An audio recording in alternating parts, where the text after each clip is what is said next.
Cuando los unos convivían con el terrorismo, los otros pactaban con Aznar. Cuando estos declararon unilateralmente la independencia, aquellos apostaron por hacerse valer en Madrid. Los dos están ante una decisión histórica inminente.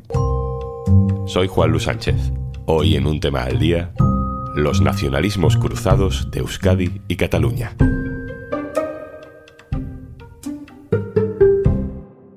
Una cosa antes de empezar. Tenemos una súper oferta para ti. Disfruta de todos los contenidos de eldiario.es y Podimo por solo 3,25 € al mes. Tienes todos los detalles en eldiario.es/promo Podimo.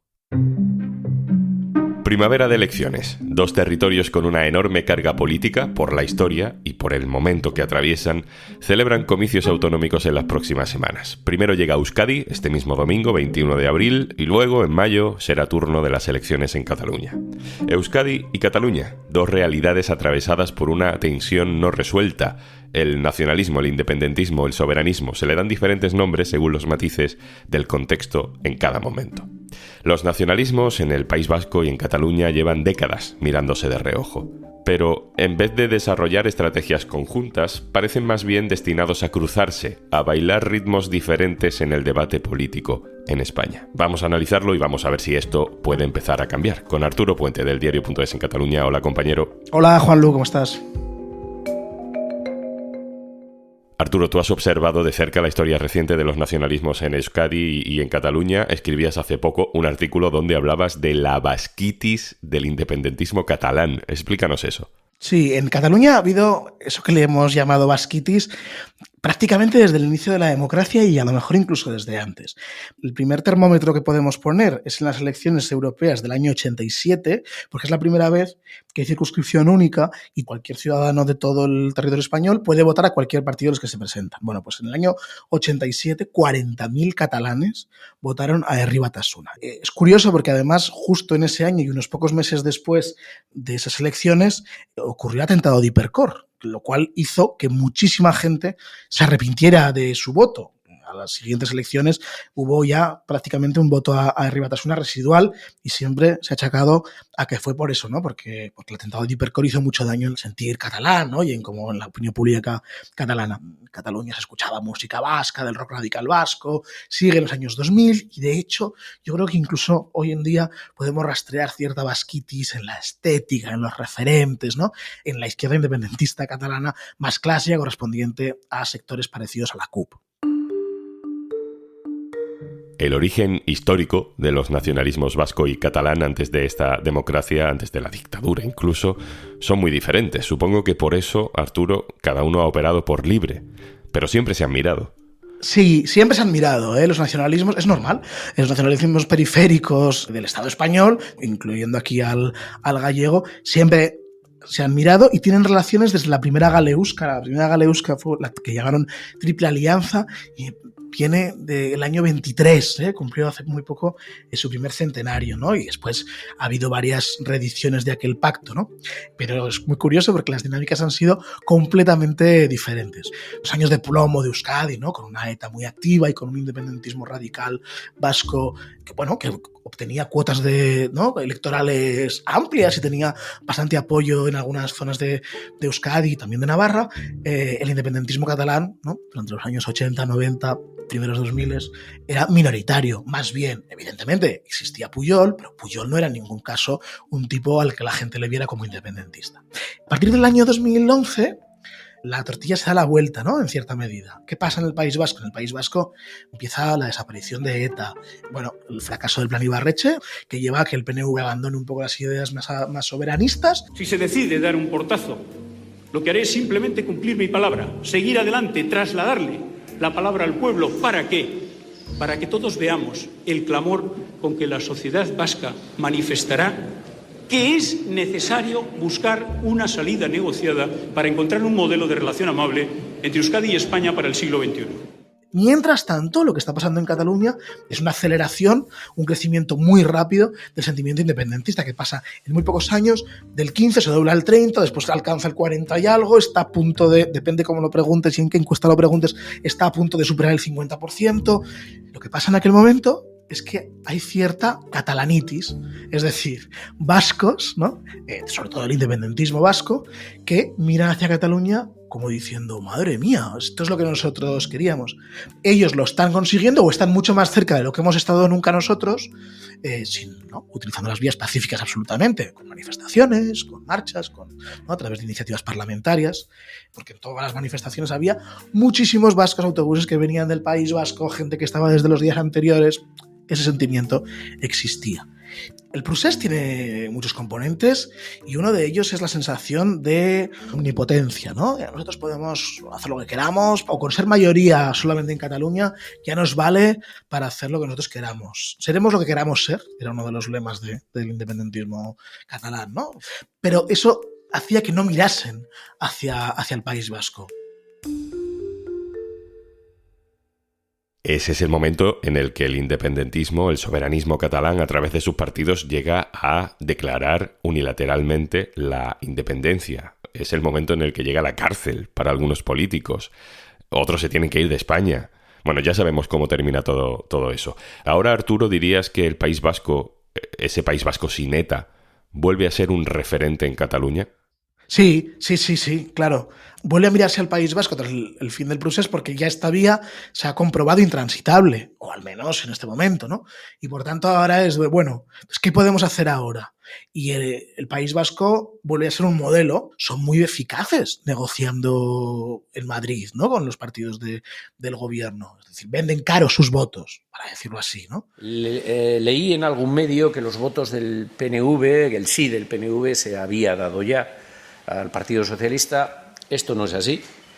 Desde luego, nosotros tenemos voluntad de explorar el acuerdo y de que pues se pueda en su caso salir la investidura, pero todavía no está cerrado los temas con nosotros. Hoy se los hemos apuntado por donde podrían ir la discusión, pero tendremos en las próximas semanas. Quiero negociar igual, quiero venderme al menos tan caro como los vascos. Bueno, pues quien ha querido pasar página ha visto con cierta envidia la figura del PNV, y sí que Junts en algunas cosas toma mucho ejemplo del PNV.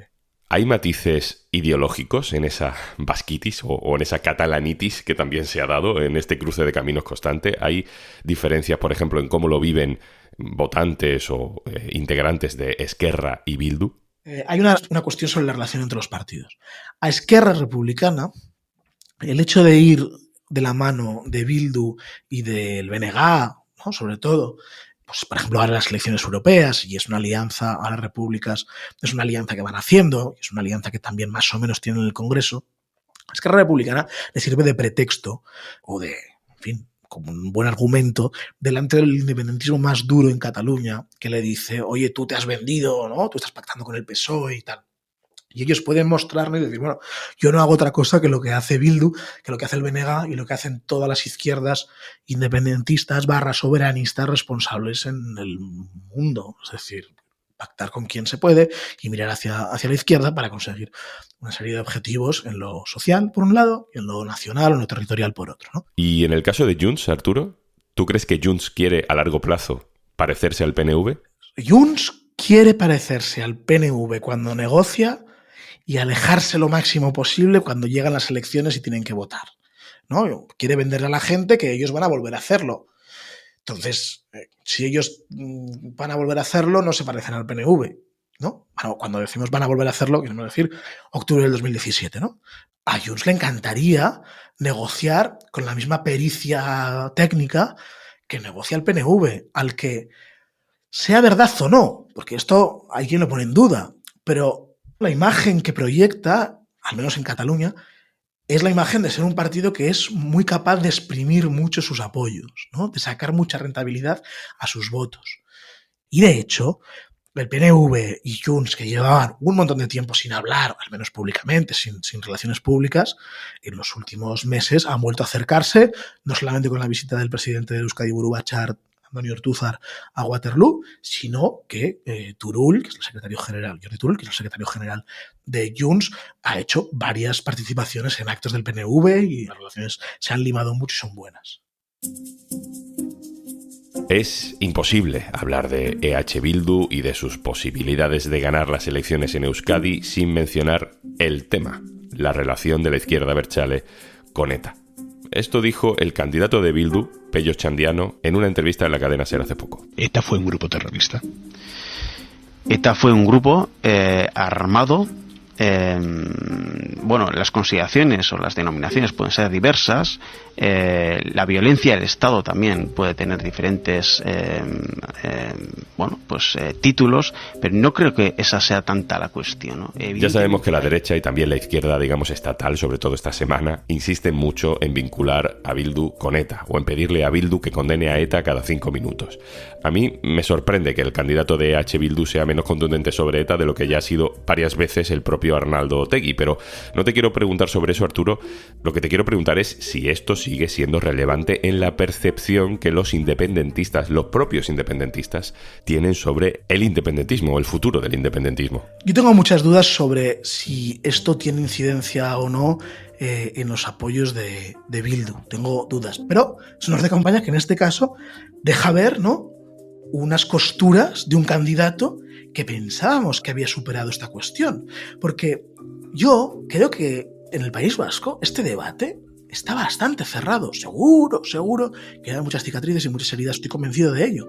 Pero creo que incluso entre las posiciones abertzales más clásicas hay un reconocimiento de que ETA era una banda terrorista, un grupo terrorista, y que hizo y que practicó el terrorismo y que violó los derechos humanos de un montón de gente. Y a partir de aquí podemos hablar de muchas cosas más, ¿eh? Hubo otros grupos, hubo violencia del Estado, hubo muchas cosas. Y creo que también es interesante que estén en la conversación. Pero la primera premisa de la conversación es que ETA fue una banda terrorista que cometió violaciones de derechos humanos que deben de ser resarcidas y esclarecidas, y creo que esto es un consenso en la sociedad vasca, incluyendo a la izquierda abertzale, no a la izquierda abertzale nueva de la generación de Otxandiano, sino a la izquierda abertzale también clásica, que estuvo antes en otro tipo de posiciones, hace 20 años os hubieras cogido otro tipo de posiciones. Por esto sorprende tanto que la costura de Otxandiano sea esta. Tengo la sensación de que a la persona que se está pensando votar a Bildu, más o menos sabe que hay, ciertas cosas que no las tienen del todo resueltas y que las tendrán que resolver obligatoriamente. La situación, por tanto, es diferente a como era. ETA ya no existe, en Cataluña han probado ya con la vía unilateral y no funciona, Junts es más independentista de lo que fue CiU, pero en el Congreso quiere negociar como el PNV, Esquerra Republicana quiere parecerse a Bildu, o Bildu quiere parecerse a Esquerra, o al BNG en Galicia. Todos al final son necesarios en la política estatal por los pactos que hay ahora mismo que sustentan el gobierno de coalición. Arturo, ahora sí, por primera vez, ¿crees que los caminos de los nacionalismos en Euskadi, en Cataluña, pueden dejar de cruzarse? ¿Pueden compartir estrategias en el futuro? Yo creo que tanto en Cataluña como en Euskadi vuelve a haber una cierta coordinación en la sensación de que la independencia, como objetivo, desde luego no es una cosa que puedan vender a corto plazo. Ni a corto, ni probablemente a medio. Y que, por tanto, aspiracionalmente nadie renuncia, o muy poca gente, digamos, pero la gente no renuncia a ser independentista, el que lo es, a una independencia, pero que todos tienen que buscar figuras o soluciones intermedias y, sobre todo, políticas del mientras tanto. Esta idea de que la independencia era inminente era una mentira. A mí me cuesta mucho ver un gran movimiento de reforma del Estado en términos plurinacionales en España. Pero creo que hay mucha gente independentista que hoy, hace 10 años te hubiera dicho que eso no le interesaba, y que hoy diría, es una buena oferta, cuéntame, ¿qué me ofreces? Arturo Puente, compañero, muchísimas gracias. Muchísimas gracias, un abrazo. Y antes de marcharnos, en Podimo te vamos a contar que los osos polares no son blancos, cómo arreglaban los piratas sus barcos y hasta dónde guardaban las obras de arte durante las guerras. Las curiosidades nos han gustado siempre, pero prepárate para no dejar de aprender en No te lo habías preguntado con Blanca Aguilera. Tenía la duda de Judith Tiral, El Club de las Mentes Vivas con Rocío Vidal o Historias de Hollywood con la voz de Luis Posada. Ronda de curiosidades en Podimo. Y recuerda, si entras en eldiario.es/promo Podimo, tienes una super oferta. Por 3,25 € al mes, te haces socio de eldiario.es y podrás escuchar todos los podcasts de Podimo sin publicidad. Esto es Un Tema al Día, el podcast del diario.es. Si te gusta lo que hacemos, necesitamos tu apoyo. Hazte socio, hazte socia del diario.es en eldiario.es/socio. El podcast lo producen Carmen Ibáñez, Marcos García Santonja e Izaskun Pérez. El montaje es de Pedro Nogales. Yo soy Juan Luis Sánchez. Mañana, otro tema.